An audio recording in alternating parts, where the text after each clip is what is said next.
Story நேரம் Tamil வியூவர்ஸ்க்கு hi. நம்ம love formula சீரிஸோட 3வது எபிசோட்ல என்ன ஆக போகுது அப்படின்னு தான் இன்னைக்கு இந்த வீடியோல பார்க்க போறோம். லாஸ்ட் எபிசோட் முடியும் போது ஜிஜி ஹன் 2 பேரும் பக்கத்துல உட்கார்ந்துருந்தாங்க.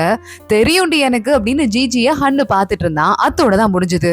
ஜிஜி திரும்பி பார்த்து நீயா அப்படின்னு கேட்க, நானே தான், உனக்கு தெரியாதா என்ன அப்படின்னு ஹன்னு சொல்றான். இவன் கூட உட்காரத்துக்கு சும்மாவே இருக்கலாம், அங்க இருந்து எந்திரிச்சு போறதுக்கு ஜிஜி ட்ரை பண்றா. ஆனா அதுக்குள்ள ப்ரோக்ராம் ஸ்டார்ட் ஆயிடுது. சோ எல்லாரும் உட்காருங்கன்னு கத்த ஆரம்பிக்கிறாங்க. வேற வழியே இல்லாம நம்ம ஜிஜியும் அங்கேயே உட்காந்துக்கிறா. பெர்ஃபார்மன்ஸ் ஸ்டார்ட் ஆகுது. ரொம்ப ஒரு கிளாசிக் பெர்ஃபார்மன்ஸா இருக்கு. இதெல்லாம் நம்ம ஜிஜிக்கு சுத்தமா சரிப்பட்டு வராது போல. கொஞ்ச நேரத்துல நல்லா கொட்டாவி விட்டுட்டு ஹன்னோட தோல்ல சாஞ்சு தூங்க ஆரம்பிச்சிடுறா. ஹன்னும் முடிஞ்ச அளவுக்கு தள்ளி விட்டு பாக்குறான். ஆனா ஜிஜி நல்லா மாட்டு தூங்கிக்கிட்டு இருக்கா. அவளை அவனால தள்ளியே விட முடியல. கொஞ்ச நேரம் ஆகுது, ப்ரோக்ராம் முடியுது.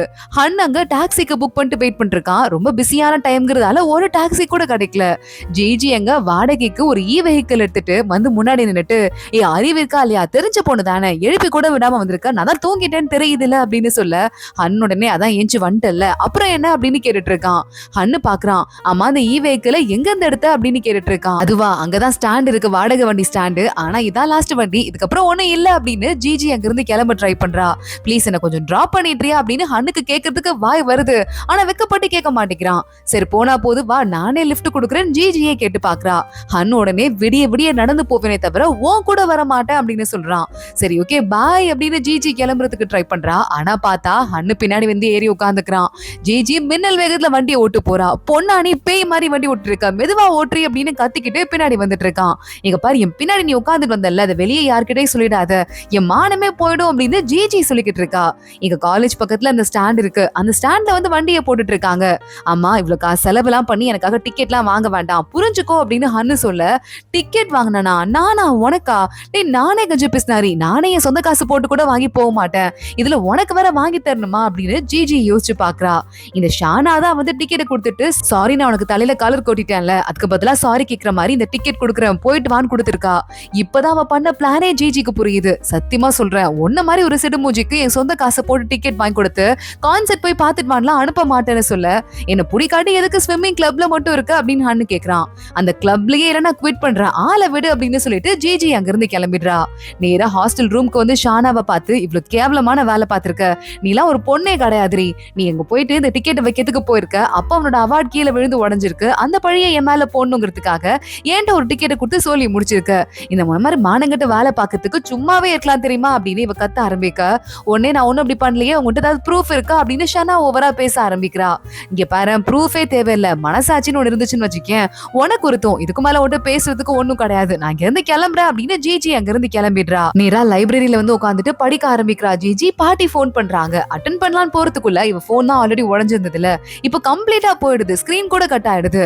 லைப்ரரியில போயிட்டு அங்க பப்ளிக் அந்த டெலிபோன் இருக்கும்ல, அதை வாங்கிட்டு ஒரு போன் பண்ணிக்கிறேன்னு பெர்மிஷன் கேட்டுட்டு, பாட்டி சாரி, என்ன போன் எதுவும் சிக்னல் இல்ல போல, அதனால எடுக்க முடியல பாட்டி, அதுவும் இல்லாம கிளாஸ்ல நிறைய ஃப்ரெண்ட்ஸ் வேற எனக்கு இருக்காங்களா, பேசிட்டே இருக்காங்க, நீங்க ஒன்னும் தப்பா எடுத்துக்காதீங்க, நீங்க செஞ்சு கொடுத்த ஸ்நாக்ஸ் எல்லாம் எல்லாருக்கும் ரொம்ப பிடிச்சிருந்தது, நான் கூட இங்க ஒரு கிளப்ல சேர்ந்திருக்கேன், ஸ்விம்மிங் கிளப்ல, அங்க நல்லா நான் தான் சூப்பரா ஃபாஸ்டா ஸ்விம் பண்றேன் தெரியுமா அப்படின்னு பாட்டி கிட்ட பேச ஆரம்பிக்க, இது அந்த பக்கமா வர ஹன்னு கேட்ட ஆரம்பிச்சிடுறான். கேட்டதுமே அவனுக்கு மனசு கஷ்டமா போயிருது. இவகிட்ட கொஞ்சம் ஓவரா பண்ணிட்டோம் போல, நம்ம தான் போனை உடைச்சோம் அப்படின்னு பயங்கரமா ஃபீல் பண்ணிட்டு இருக்கான். எட்டி பாக்குறான். ஜிஜி போனை சரி பண்றதுக்கு முடிஞ்ச அளவுக்கு ட்ரை பண்ணிருக்கா, ஆனா அவளால முடியல. ஹன்னு பாக்குறான். புதுசா ஒரு போன் வாங்கிட்டு இதை இப்படியே கூடதான் ஜிஜி வாங்கிக்க மாட்டா அப்படின்னு போனுக்கு அந்த கவர் போடுவோம்ல, அதுல நல்லா கீரலா போட்டு தரையில எல்லாம் போட்டு தேய்ச்சி கொரநாக்கி பழைய போன் மாதிரி அந்த கவரை ஃபர்ஸ்ட் போட்டு ஒட்டிடுறான். அப்புறம் அவனோட பேக் கேஸ் எடுத்து அந்த புது போன்ல போட்டு விட்டு அது எவ்வளவு தூரம் முடியுமோ அந்த அளவுக்கு பழைய போன் மாதிரி ஆக்கிடுறான். இதை எடுத்துட்டு போயிட்டு அவள்கிட்ட கொடுக்கலாம் அப்படின்னு ஹன்னு முடிவு பண்ணிட்டு இருக்கான். அப்ப பின்னாடியே லிங்க் வந்துட்டு, என்னடா புது போனான்னு கேட்க, இங்க பாரு, அந்த ஜிஜி கூட ஒரு பொண்ணு இருப்பால, அந்த பொண்ணோட நம்பர் இருக்கா, ஷானாவோட நம்பர்னு கேட்க, இருக்கே அப்படின்னு லிங்கும் நம்பர் தரான். ஷானாக்கு போன் வருது. ஹன்னு வரைய போனே பண்ணது இல்லைங்கிறதால நம்பர் கூட இவளுக்கு தெரியல. போனை ஒரு வழியா எடுத்துட்டு ஹன்னா அப்படின்னு வாய பொழந்து கேட்டுட்டு இருக்கா. கொஞ்சம் ஜிஜி கிட்ட போனை கொடு அப்படின்னு ஹன்னு சொன்னதும் கடுப்பாயிட்டு அவளும் போனை கொடுக்குறா. இதான் ஸ்விம்மிங் கிளப்ப குவிட் பண்ண போறேன்னு சொன்னல அப்படின்னு கேட்க, ஜிஜி உடனே நான் தான் குவிட் பண்ணிட்டேன்ல, எனக்கு என்ன வந்தனா அப்படின்னு கேட்டுட்டு இருக்கா. அது பத்தாது, 3000 வார்த்தை வச்சு ஒரு லெட்டர் எழுதி மன்னிப்பு கடிதம் கொடு, அப்பதான் உன்ன முறைப்படி நாங்க வெளியே விடுவோம்னு சொல்ல ஜிஜிக்கு செம்ம கடுப்பாகுது. ரொம்ப ஓவரா பண்ணிக்கிட்டு இருக்கான். இது வேற எழுதி கொடுக்கணுமா அப்படின்னு அடுத்த நாள் காலையில விடிய எழுதிட்டு ஒரு ஃபைல கொண்டு போய் கொடுக்குறா. 3000 வார்த்தைக்கு ஒரு வார்த்தை கூட குறையில அப்படின்னு. அண்ணு ஓகே எனக்கு பிடிக்கல, ஒரு 4000 வார்த்தையா போட்டு எழுது, இல்லன்னா அந்த கிளப்ல நீ இன்னும் இருக்கான்னு அர்த்தம், புரியுதான்னு கேட்க, நீ ஏத்துக்கிட்டாலும் சரி இல்லனாலும் சரி நான் இருந்து நான் வர மாட்டேன் அப்படின்னு ஜிஜி கிளம்புறா. இல்ல ஒரு நிமிஷம் இரு அப்படின்னு ஹன் அவளுக்கு கூப்பிட்டு, உன் போனை நான் தான் உடைச்சிட்டேன், என்கிட்ட பழைய போன் ஒண்ணு யூஸ் இல்லாம இருக்கு, இந்த போன் அதுக்கு பதிலா யூஸ் பண்ணிக்கோன்னு சொல்ல, உனக்கிட்ட நான் போன் வாங்குறதுக்கு சும்மாவே இருப்பேன் ஜிஜி அங்க இருந்து கிளம்புறா. அப்பனா நான் உனக்கு கடைசி வரை கடமைப்பட்டே இருக்கணுமா என்ன, உடைச்சதுக்கு பரிதாபமா பழைய போனை போனா போதுன்னு கொடுக்குற, வாங்கிக்கோன்னு சொல்ல, உனக்கும் எனக்கும் இருக்க ரிலேஷன்ஷிப் முடிஞ்சிருது, என் போனை சரி பண்ணது நான் உன்கிட்ட திரும்ப கொடுத்துருவேன்னு சொல்லிட்டு அங்கிருந்து ஜிஜி கிளம்பிடுறா. ஜிஜி மறுபடியும் லைப்ரரிக்கு வரா. அத மேக்ஸ் புக் எடுக்கிறா. உள்ள சம் இருக்கான்னு பாக்குறா. சம சால்வ் பண்ண ஆரம்பிக்கிறா. அடுத்து கொஞ்ச நேரத்துக்கு அப்புறமா ஹன்னு வரான். சம் சால்வ் ஆயிருக்கிறத பாக்குறான். அடுத்து இன்னும் கஷ்டமான சம் எழுதுறான். இப்படி தொடர்கதையா போயிட்டே இருக்கு. இவன் கஷ்டமான சம்ம கொடுக்க கொடுக்க ஜிஜி அதெல்லாம் அசால்ட்டா ஹேண்டில் பண்றது. இந்த பொண்ணு யாரு, எனக்கே பார்க்கணும் போல இருக்கே அப்படின்னு நம்ம ஹன்னே ஒரு தடவை யோசிக்கிறான். லைப்ரரியில படிச்சுட்டு இருக்கும் போது, இங்க வாடி ஜிஜி கிளம்பலாம் அப்படின்னு அவளை இழுத்துட்டு அவ ஃப்ரெண்டு மீஃபா போயிட்டு இருக்கா. ஜிஜியா அப்படின்னு ஹன்னு திரும்பி பாக்குறான். அதுக்குள்ள அவ காணாம போயிடுறா. நம்ம ஜிஜியா இருக்குமா இல்ல யாரா இருக்கும் அப்படின்னு யோசிச்சுட்டு ஹன் அங்க இருந்து கிளம்பிடுறான். ஹன் அங்க ஸ்விம்மிங் கோச் பண்ணிட்டு இருக்கும் போது அங்க வர லிங்கு, எனக்கு என்னவோ போர் அடிக்குதுடா, ஜிஜி இருந்தா அந்த இடமே கலகலன்னு இருக்கும்ல அப்படின்னு பேசிட்டு இருக்க, நீ வாய மூடு அப்படின்னு சொல்லிட்டு ஹன் அங்க இருந்து கிளம்பி போயிடுறான். ஜிஜி அவ ஃப்ரெண்டு மீஃபாவோட பேசிட்டு வந்துட்டு இருக்கா. ஏண்டி அலைடு பேப்பரா மேக்ஸ் எடுத்திருக்க, அப்ளைடு மேக்ஸ்க்கு யார் வருவான்னு தெரியும்ல, அந்த ப்ரொஃபசர் கிளாஸ்ல 10% ஆளுங்க தான் பாஸ் பண்ணுவாங்க, மத்த எல்லாரையும் ஃபெயில் பண்ணிடுவாரா அப்படின்னு பேசிட்டு இருக்கும் போதே அந்த ப்ரொஃபசர் கிட்ட பேசிட்டே ஹன்னு பின்னாடி வந்துட்டு இருக்கான். இந்த ரெண்டு பொண்ணுங்களும் பார்த்தவருக்கு ஒரு பெரிய கும்பிட போட்டுட்டு இருக்க. ஹன் உடனே தேங்க்ஸ் ப்ரொஃபசர், டவுட்டை கிளியர் பண்ணதுக்கு, எந்த கிளம்புறேன்னு அவன் கிளம்பிடுறான். அவர் ப்ரொஃபசர் மறுபடியும் இந்த ரெண்டு பேரையும் கூப்பிடுறாரு. 10% பேர் தான் பாஸ் ஆவாங்கன்னு சொன்னீங்க, அது போய் 5% பேர் தான் பாஸ் ஆவாங்கம்மா, என்னோட ரெக்கார்ட் தெரியாம பேசாதீங்க அப்படின்னு அங்க இருந்து கிளம்பி போயிடுறாரு. ஆனா அப்பயும் நான் பாஸ் ஆயிடுவேன் அப்படின்னு சொல்லிட்டு ஜிஜி அங்க இருந்து போக, ஒன்னு அளவுக்குலாம் யாருக்கடி திறமை இருக்கும் அப்படின்னு மீஃபா பின்னாடியே கிண்டல் பண்ணிட்டு போயிட்டு இருக்கா. அப்பன்னு பார்த்து ஒரு நோட்டிபிகேஷன் வருது. ஜிஜி ஃபுல் ஸ்காலர்ஷிப்ல தான் இங்க வந்து படிச்சிட்டு இருக்கா. ஆனா ஏதாவது கிளப்ல இருந்தா மட்டும் தான் அந்த ஸ்காலர்ஷிப் கிடைக்கும்னு போட்டிருக்கு. இப்ப போய் மறுபடியும் ஸ்விம்மிங் கிளப்ல சேர முடியாது, ஹன்னு விட மாட்டான். மத்த எல்லா கிளப்லயும் ஆள் எடுத்துட்டாங்க, அதனால புதுசா ஆளுங்களை எடுக்க மாட்டாங்க. பேசாம ஒரு புதுசா ஒரு குரூப்பை கிரியேட் பண்ணி நம்மளே ஆரம்பிச்சுட்டா என்ன அப்படின்னு பக்கத்துல மீஃபா கேட்க, புதுசா என்னடி ஆரம்பிக்கிறது, ட்ரை பண்றேன் அப்படின்னு ஜிஜி போய் அங்க இருக்கிறவங்கள்ட்ட பேசுறா. அங்க இருக்கிற ஒரு பிரசிடென்ட் சொல்லிக்கிட்டு இருக்காரு, ஸ்போர்ட்ஸ்ல பத்தி எந்த கிளப் ஆரம்பிக்கணும்னாலும் ஹன்னு கிட்ட வந்து லெட்டர் வாங்கணும், அவன் ஓகே சொன்னதா ஸ்டார்ட் பண்ண முடியும்னு சொல்ல, அவன் கிட்டயா நல்லா கிளிப்பா அப்படின்னு சொல்லிட்டு ஃபீல் பண்ணிட்டு பின்னாடி வரா. ஹன்னை பார்த்ததும் நடுவுல குறுக்க போயிட்டு, இந்த மாதிரி நாங்க ஒரு புது கிளப் ஆரம்பிக்கலான் இருக்கோம், நீங்க தான் பெரிய மனசு பண்ணி கையெழுத்து போடணும்னு சொல்ல, எனக்கு வேலை இருக்கு நான் கிளம்புறேன் அப்படின்னு ஹன் அங்க இருந்து கிளம்பி போயிடுறான். ஹன்னும் இந்த மேக்ஸ் கிளாஸ்க்கு தான் வந்துட்டு இருக்கான். அங்க போயிட்டு ஜிஜி பக்கத்துல உட்காந்துட்டு, யோ ப்ளீஸ் சைன் போடு, பிரச்சனை பண்ணாத, எனக்கு நிறைய வேலை இருக்குன்னு சொல்ல, சைன்லாம் பண்ண முடியாது அப்படின்னு ஹன்னு ரொம்ப ஸ்ட்ராங்கா இருக்கான். அன்னைக்கு கிளாஸும் முடியுது. கிளம்பி போற மாதிரி சைன் போடுற மாதிரி போயிட்டு அந்த ஃபைல தள்ளி விட்டுட்டு ஹன் அங்க இருந்து கிளம்பி போயிடுறான். ஹன் இங்க நேரா அங்க ஃப்ரெண்டு சூலானோட கடை இருக்குல்ல, அந்த இடத்துக்கு வரான். இங்க யாரோ ஒரு ஃப்ரெண்டு திரும்பி வர போறாங்களாம். காலேஜ்ல படிச்ச ஒரு வருஷம் கேப் விட்டுட்டு வெளியே எங்கயோ வேலைக்காக போன சியா அப்படிங்கிற பொண்ணு திரும்ப வராலாம். ஏ சியா திரும்ப வரா அப்படின்னு சொல்லிட்டு அந்த இடத்தையே பயங்கரமா டெக்கரேட் பண்ணி வச்சிட்டு இருக்கான் சூலான். ஏன்னா சியா மேல அவனுக்கு ஒரு பயங்கர இன்ட்ரெஸ்ட் இருந்திருக்கு. சியா உள்ள வரா, வந்து 3 பேரையும் பார்த்துட்டு சிரிக்கிறா. லிங்கு, ஹன்னு அப்புறம் சூலான் 3 பேரும் நிக்கிறாங்க. சிரிச்சுட்டே, நானும் உங்களை ரொம்ப மிஸ் பண்ணேன், எனக்காக இவ்வளவு ஏற்பாடு பண்ணிருக்கீங்க, எனக்கு ரொம்ப ஹாப்பியா இருக்குன்னு சியா சொல்லிக்கிட்டு இருக்க. சரி சரிவா உட்காந்து பேசலாம் அப்படின்னு சூலான் உனக்காக கிஃப்ட் ரெடி பண்ணிருக்கேன் அப்படின்னு ஒரு கிஃப்ட கொடுக்குறான். கையாலேயே மேப்போட ரெடி பண்ணிருக்கான். காலேஜ்ல நிறைய மாறிடுச்சு, அதனால எது எங்க இருக்குன்னு உனக்கு தெரியாதுல்ல அப்படின்னு சொல்லிட்டு அந்த மேப்ல இவளுக்கு பிடிச்ச சாப்பாடு ஒன்னும் எந்தெந்த இடத்துல கிடைக்குது, எந்தெந்த கேண்டீன்ல கிடைக்குதுன்னு கூட போட்டிருக்கான். ஹே, என்னை பத்தி நீ எதையுமே மறக்கல, ரொம்ப தேங்க்ஸ்டா அப்படின்னு சூலான் கிட்ட சியா சொல்லிக்கிட்டு இருக்கா. அம்மா ஏதாவது முக்கியமான விஷயம் நடந்துச்சான்னு கேட்க, லிங்கோடனே ஒரு இன்ட்ரெஸ்டிங்கான ஒரு பொண்ணு ஒருத்தி வந்திருக்கான்னு சொல்ல ஆரம்பிக்க, ஹன்னோடனே போதும் போதும் வாய மூடு, தேவையில்லாம பேசாதுன்னு சொல்லும் போதே அந்த இடத்துக்கு ஜிஜி வந்துடுறா. யோ ஹன் அப்படின்னு கத்த ஆரம்பிக்கிறா. யாரு அதுன்னு அத்தனை பேரும் திரும்பி பார்க்க ஜிஜி உள்ள வரா. இங்க பிரைவேட் பார்ட்டி நடந்துட்டு இருக்கு, இங்க வந்து டிஸ்டர்ப் பண்ணாத, கிளம்பி போயிடு அப்படின்னு ஹன்னு சொல்லிக்கிட்டு இருக்கான். நீ சைன் பண்ணு, இப்பவே இங்க இருந்து போயிடுறேன்னு சொல்ல சியா பாக்குறா.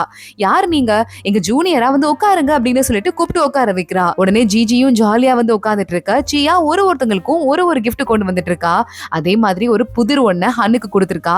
சூலானுக்கு ஒரு முக்கியமான புக், அவன் எதெல்லாம் வாங்கணும்னு நினைச்சிட்டு இருந்தானோ அந்த புக் கொடுத்துட்டு இருக்கா. இத பார்த்துட்டு நம்ம ஜிஜிக்கு ஒண்ணு கொடுக்கறதுக்கு இல்லையே அப்படின்னு அவளுக்கு ஒரு மாதிரி டிஃபரெண்டா இருக்கு. சியா உடனே அவளோட ஹேர் கிளிப் எடுத்து, இந்த பேங்க்ஸ் எல்லாம் அப்படி போட்டுக்கிறதுக்கு ரொம்ப வசதியா இருக்கும், இந்த கிளிப் நல்லா இருக்கு, இதை போட்டுக்கோன்னு சொல்ல ஜிஜி சிரிக்க ஆரம்பிக்கிறா. சியா உடனே எனக்கு ஒரு முக்கியமான வேலை இருக்கு, நான் கிளம்புறேன் அப்படின்னு கிளம்ப ஆரம்பிக்க, கரெக்டா அப்பன்னு பார்த்து ஜிஜியும் அவளுக்கு கிளாஸ்க்கு டைம் ஆயிடுச்சுன்னு கிளம்புறா. ஆனா சியா பின்னாடியே ஓடுறா. தலையில இருந்து கிளிப்பை கழட்டிட்டு, உங்களை இப்பதான் ஃபர்ஸ்ட் டைம் பாக்குறேன், எடுத்ததுமே உங்ககிட்ட கிஃப்ட் வாங்குறதுக்கு ஒரு மாதிரி இருக்கு, அந்த ஹேர் கிளிப்பை நீங்களே வச்சுக்கோங்கன்னு சொல்லிட்டு அங்கிருந்து அவ கிளம்பி போயிட, சியா பாக்குறா. ஹேர் கிளிப்பை பக்கத்துல இருக்க குப்பை தொட்டில தூக்கி போட்டுட்டு அங்கிருந்து கிளம்பி போயிடுறா. இங்க மறுபடியும் ஜிஜி ஹன்னு பின்னாடியே ஓடிட்டு ப்ளீஸ் சைன் பண்ணு அப்படின்னு கேட்க, நீ என்ன பண்ண போற, என்ன குரூப் இது அப்படின்னு சொல்லிட்டு நம்ம ஹன்னு கேட்டுட்டு இருக்கான். அங்கதான் வால் கிளைம்பிங் இருக்கு இருக்குல்ல, எவ்வளவு பெருசுக்கு இருக்கு, அது வேஸ்டா தான் இருக்கு. அது நீங்க ஸ்விம்மிங் குரூப்புக்கு யூஸ் கூட பண்ணல. அதனால அதை நாங்க எடுத்துக்கிறோம். அங்க நாங்க வால் கிளைம்பிங் ஆரம்பிக்க போறோம் அப்படின்னு சொல்ல, இங்க பாரு உனக்கு செய்யவே தெரியாது, நீ என்ன பண்ண போற, இங்க வா என் கூட அப்படின்னு ஹன் அந்த இடத்துக்கு கூட்டு போறான். எங்க மேல ஏறு அப்படின்னு சொல்ல, அங்க இருக்கு எக்யூப்மெண்ட்ஸ் இருக்கும்ல, அதை எப்படி போடுறது அப்படின்னு ஜிஜிக்கு தெரியல. திருன்னு முழிச்சிட்டு சுத்தி முத்தி அவன் மேலேயே சிக்க வச்சுக்கிறா. ஹன் இதை பார்த்துட்டு சிரிக்கிறான். இங்க பாருங்க, இப்ப எனக்கு தெரியாம இருக்கலாம், நான் பிராக்டிஸ் பண்ணிட்டு வந்து என்ன பண்றேன்னு பாருங்க அப்படின்னு ஜிஜி அங்க இருந்து கிளம்பி போறா. போயிட்டு ராத்திரி பகலா ஒவ்வொன்னும் எப்படி போடணும், எதை எப்படி கட்டிக்கணும் அப்படின்னு சொல்லிட்டு பயங்கரமா பிராக்டிஸ் பண்ண ஆரம்பிக்கிறா. கொஞ்சம் ஸ்ட்ரென்த் ட்ரைனிங்லாம் பண்ண வேண்டி இருக்குன்னு அதை கூட பண்ணிட்டு இருக்கா. இப்போ வந்து பாரு அப்படின்னு ஹன்னை கூட்டு போயிட்டு நிக்க வச்சுட்டு ஜிஜி கொஞ்சம் கொஞ்சமா மேல ஏறி ட்ரை பண்ணிட்டு இருக்கா. கொஞ்சம் ஸ்லிப் ஆகி கீழே விழ அவளுக்கு ஹெல்ப் பண்ணலாம் அப்படின்னு சொல்லிட்டு ஹன்னு போறான். அவன் பார்த்துட்டு இருக்கும் போதே அந்த இடத்துக்கு சியா வந்துடுறா.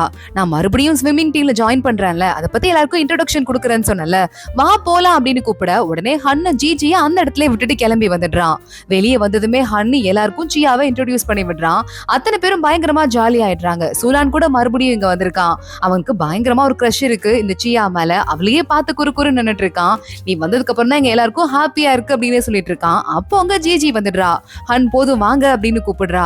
எங்க கூப்பிடுறா இவ பைத்தியக்காரின்னு அங்க இருக்கிற அத்தனை பேரும் கிளம்பி போயிட்டு இருக்காங்க. எல்லாரும் வேடிக்கை பார்க்கும் போதே ஜிஜி நேரா போறா. அந்த எக்யூப்மெண்ட்ஸ் எல்லாம் இப்ப பக்காவா மாட்ட ஆரம்பிக்கிறா. மாட்டிட்டு அவ ரெடி ஆயிட்டு இருக்க. இருந்தாலும் இவளுக்கு ரொம்ப தைரியம் தான் அப்படின்னு லிங்க சொல்லிக்கிட்டு இருக்கான். எனக்கு என்னவோ ஜெயிச்சிருவான்னு தோணுதுப்பா அப்படின்னு. அங்க ஃபுல்லா ஏறி முடிச்சுட்டா அதுல கையெழுத்து போடுற அப்படின்னு ஹன் சொல்லியிருக்கான்ல. சோ எதை பத்தியும் யோசிக்காம ஜிஜி அதுல ஏற ஆரம்பிக்கிறா. மின்னல் வேகத்துல அவ ஏறத பார்க்க மத்த பசங்களுக்கு தான் ஹார்ட்டே பக்கத்துல இல்ல. என்னடா இது, எப்ப விழுவாரோன்னு பயமா இருக்கு. நல்ல அறிவாளி தான், திறமையான பொண்ணு, இருந்தாலும் பிராக்டிஸ் அவ்வளவா பத்தாது இல்லன்னு எல்லாரும் பேசிட்டு இருக்காங்க. ஆனா எதை பத்தியும் ஜிஜி காதுல வாங்கிக்காம அவ ஏறிக்கிட்டே இருக்கா. ஒரு கட்டத்துல ஸ்லிப் ஆகி கீழே விழுற மாதிரி போயிட்டு இருக்கா. ஹன்னு கூட காப்பாத்துறதுக்கு பக்கத்துல போற மாதிரி இருக்கான். ஆனா அதையும் தாண்டி ஜிஜி மேல ஏறிடுறா. எந்த இடத்த டச் பண்ணா வின்னோ அந்த இடத்த டச்சும் பண்ணிடுறா. ஹன்னுக்கு இதை பார்த்துட்டு கோவம்லாம் இல்ல, சந்தோஷத்துல சிரிப்பு தான் வருது. ஆனா அதுக்கும் மேல அவளால தாக்கு பிடிக்க முடியாம ஜிஜி டக்குன்னு தலைகீழ அங்கிருந்து விழ ஆரம்பிக்க, எக்யூப்மெண்ட்ஸ் எல்லாம் போட்டு இருக்கு, இருந்தாலும் அடிபட்டுற போது அப்படின்னு ஹன்னு வேகமா அங்கிருந்து ஓடி போறான் அவளை பிடிக்கிறதுக்கு. அவ தலை கீழே விழமா பிடிக்கணும் அப்படின்னு சொல்லிட்டு அதை தாங்கி பிடிக்க டக்குன்னு ரெண்டு பேரும் ஆக்சிடென்டலா கிஸ் பண்ணிக்க ஆரம்பிக்கிறாங்க. ரெண்டு பேரும் ஷாக் ஆகுறத விட சுத்தி நிக்கிற அத்தனை பேரும் ரொம்ப ஷாக் ஆயிட்டு இருக்காங்க. அதுலயும் ஜியா, அதுலயும் சில பேரு இந்த மாதிரி ஒரு சூப்பரான சீனை இப்பவே வீடியோ எடுத்துடணும் அப்படின்னு வீடியோ வேற எடுக்கிறாங்க. ஜியா பாக்குறா, என்ன பண்றவா போலாம் அப்படின்னு கூப்பிடுறா. ஹன்னு அங்க இருந்து கிளம்பி போயிடுறான். ஆனா பாவம் ஜிஜி அதிர்ச்சியில பைத்தியம் ஆயிட்டு அப்படியே உறைஞ்சு போயிட்டு இருக்கா. இவ ரூமுக்கு கிளம்பி வரதுக்குள்ள எல்லாருக்கும் விஷயம் தெரிஞ்சிருது. மீஃபா சொல்லிட்டு இருக்கா, என்னடி இன்னைக்கு கிஸ்ஸரையே போயிட்ட போல கலக்கிட்ட அப்படின்னு சொல்ல, ஆக்சிடென்டா நடந்துருச்சு அது, இதெல்லாம் ஒரு விஷயமே கிடையாது தெரியுமா அப்படின்னு. சரி ஓகே என்னாச்சு, அன்னைக்கிட்ட சைன் வாங்கிட்டியா அப்படின்னு மீஃபா கேக்குறா. இன்னும் நான் சைன் வாங்கல அப்படின்னு சொல்லிக்கிட்டு இருக்கா. இவ்வளோ நான் எப்படியாவது போய் வாங்கணும், ஆனா அவன் மூஞ்சில எப்படி முழிக்க போறனோ அப்படின்னு யோசிக்க ஆரம்பிக்கிறா. இங்க சூலானோட ஷாப்புக்கு மறுபடியும் சியா வந்திருக்கா. அவன் உட்காந்துட்டு, நீ அங்கேயே வெயிட் பண்ணு, கொஞ்ச நேரம் வெயிட் பண்ணு புரியுதா, நான் உள்ள போய் வேலையை பார்த்துட்டு வரேன் அப்படின்னு அவன் அங்க இருந்து கிளம்பி போறான். நீ போய் வேலையை பாரு அப்படின்னு சியா. இந்த காலேஜ் குரூப்ல ஓட்டிங்லாம் நடக்குது, யாரு ஹன்னும் ஜிஜியுமா இல்ல ஹன்னும் சியாவுமா அப்படின்னு. ஹன்னும் சியாவுக்கும் அவளே ஓட்டு வேற போட்டுக்கிறா. இங்க மறுபடியும் ஜிஜி உள்ள வந்துடுறா. ஹன்னை பாக்குறா. சைன் பண்ணு அப்படின்னு சொல்ல இப்ப அவனுக்கு வேற ஆப்ஷனே இல்ல. அமைதியா சைன் பண்ணிடுறான். ஜிஜி ஹாப்பி ஆயிடுறா. மினிமம் 5 பேரையாவது இந்த வாரம் நீ வந்து சேர்க்கணும் புரியுதா, அப்பதான் அந்த கிளப் இருக்கும், இல்லனா போயிடும் புரியுதா அப்படின்னு சொல்ல, நல்ல புரியுது, சீக்கிரமா போய் நான் வேலையை ஆரம்பிக்கிறேன் அப்படின்னு ஜிஜி கிளம்புறா. போயிட்டு அவ ஃப்ரெண்டு கிட்ட சொல்றா. ஆனா அவ ஃப்ரெண்டு அதுக்குள்ள ஜோசியர் மூடுக்கு போயிட்டா. இந்த கார்டுல ஏதாவது உன்னை செலக்ட் பண்ணு அப்படின்னு சொல்லிட்டு ஜிஜி செலக்ட் பண்ண கார்டு எடுத்து பார்க்க, ஏய் காதல் காத்து உன் பக்கம் அடிக்குதுரி, கண்டிப்பா சக்சஸ் தான் ஆக போகுது, யாரோ உன்னை வெறி பிடிச்சு லவ் பண்ண போறாங்க, உன் இதயத்திலயும் காதல் ஃபில் ஆக போகுதுன்னு சொல்ல, காதல் ஃபில் ஆகட்டும் ஏதோ ஒண்ணு ஃபில் ஆகட்டும் அப்புறம் பாத்துக்கலாம், நம்ம கிளப்ல ஆளுங்க ஃபில் ஆவாங்களா அப்படின்னு கேட்க, அதுக்கான வேலையை பார்க்க ஆரம்பிச்சிட வேண்டியதான் அப்படின்னு நோட்டீஸ் எல்லாம் ப்ரிப்பேர் பண்றாங்க. ஜிஜி அடுத்த நாள் போயிட்டு யாராவது எங்க கிளப்ல வந்து சேருங்கன்னு ஒவ்வொருத்தங்கள்ட்டே கொடுக்குறா. யாரும் திரும்பி கூட பாக்கல. ஹன்னும் சியாவும் அந்த பக்கமா வராங்க. ஹன்னு வரான். இந்த மாதிரிலாம் உருப்படியே இல்லாம ஏதாவது நோட்டீஸ் கொடுத்தா யாரு சேர்வாங்க அப்படின்னு சொல்லிக்கிட்டு இருக்கான். ஜிஜி கோச்சிட்டு அங்க இருந்து கிளம்புறா. லிங்க வரான். என்ன ஆச்சு, ஏன் கோவமா போறேன்னு கேட்க, உன் ஃப்ரெண்ட் இருக்கானே வாயில நல்ல வார்த்தையே வராது அப்படின்னு அங்க இருந்து கிளம்பி போறா. மறுபடியும் போஸ்டரை மாற்றத்துக்கு ட்ரை பண்ணிட்டு இருக்கா. லிங்க அங்க வந்துடுறான். நீ எவ்வளவுதான் போஸ்டர் விதவிதமா வந்து ட்ரை பண்ணாலும் ஆல்ரெடி இருக்கிற கிளப்பை விட்டு சில பேர் வரதுக்கு விரும்பவே மாட்டாங்க, ஏதாவது துருன்னு பண்ணணும்னு சொல்ல, எனக்கு ஒரு புது ஐடியா வந்திருக்கு அப்படின்னு அவ சொல்றா.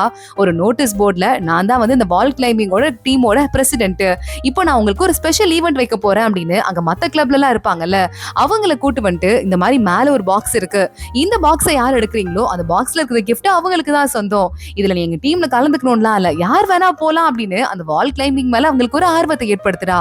ஹன்னும் சியாவும் ஸ்விம்மிங் பூலுக்கு வராங்க. எங்க யாரையும் காணா அப்படின்னு தேடிக்கிட்டே உள்ள வர ஆரம்பிக்கிறாங்க. அதுக்குள்ள எங்க ஆளுங்க மேல ஏறதுக்கு ட்ரை பண்றாங்க நம்ம லிங்க் இருக்கானே சியாக்கு ஹெல்ப் பண்றதுக்காக ரொம்ப தூரம் மேல ஏறிடுறான். ஆனா அங்க போய் பாதியிலே அவனுக்கு பயம் வந்துருது. உடவும் முடியாம கீழே வரவும் முடியாம பயந்துட்டு இருக்கான். அவனை காப்பாத்துறதுக்கு ஹன் அங்க இருந்து கிளம்பி போயிட்டு இருக்கான். அத்தனை பேரும் பதட்டத்தோட பாத்துட்டு இருக்க ஹன் அப்படியே பத்திரமா லிங்க கூட்டிட்டு கீழே வந்துட்டு இருக்கான். வேகமா ஜிஜி ஓடுறா. ஒன்னும் பிரச்சனை இல்லைல்ல அப்படின்னு. சாரி நான் உனக்கு ஹெல்ப் பண்ணல அப்படின்னு லிங்க சொல்ல, இங்க பாருடா இதுக்கு மேல நான் ஆளை விடு, இங்க நான் உன்ட்டு தனியா பேசணும் அப்படின்னு ஹன்னை கூட்டு போயிட்டு ஜிஜிக்கு ஹெல்ப் பண்றதுக்கு தானே நான் போனேன். ஆனா நான் சரியா பண்ணல, ஏதாவது ஒண்ணு பண்ணணும், நீ எனக்கு கொஞ்சம் ஹெல்ப் பண்றியா அப்படின்னு சொல்லிட்டு அவளுக்கு கொஞ்சம் ஹெல்ப் பண்ணுடா அப்படின்னு கேட்க ஆரம்பிக்க ஹன்னு ஜிஜியே திரும்பி பாக்குறான். அவனை பாக்கிறதுக்கு அவனுக்கும் பாவமா தான் இருக்கு. மனசுக்குள்ள ஏதோ ஒண்ணு முடிவு பண்ணிட்டு இருக்கான். அதுக்குள்ள நம்ம லிங்கு மறுபடியும் ஜிஜிட்டு போயிட்டு என்னால பண்ண முடியல, ஆனா நான் அவனுக்கு ஒரு சர்ப்ரைஸ் ஒண்ணு வச்சிட்டு இருக்கேன்னு சொல்ல ஹன் அந்த வால்ல கிளைம் பண்றதுக்காக அங்க மின்னல் வேகத்துல வந்துட்டு இருக்கான். அதோட தான் இந்த எபிசோட் முடியுது. அடுத்தடுத்து என்ன ஆக போகுது தொடர்ந்து பார்க்கலாம். இந்த வீடியோவை லைக் பண்ணிக்கோங்க, மறக்காம நம்ம சேனலுக்கு சப்ஸ்கிரைப் பண்ணிட்டு பெல் ஐக்கனையும் கிளிக் பண்ணிக்கோங்க. அடுத்த வீடியோல பார்க்கலாம். அது வரைய பாய்.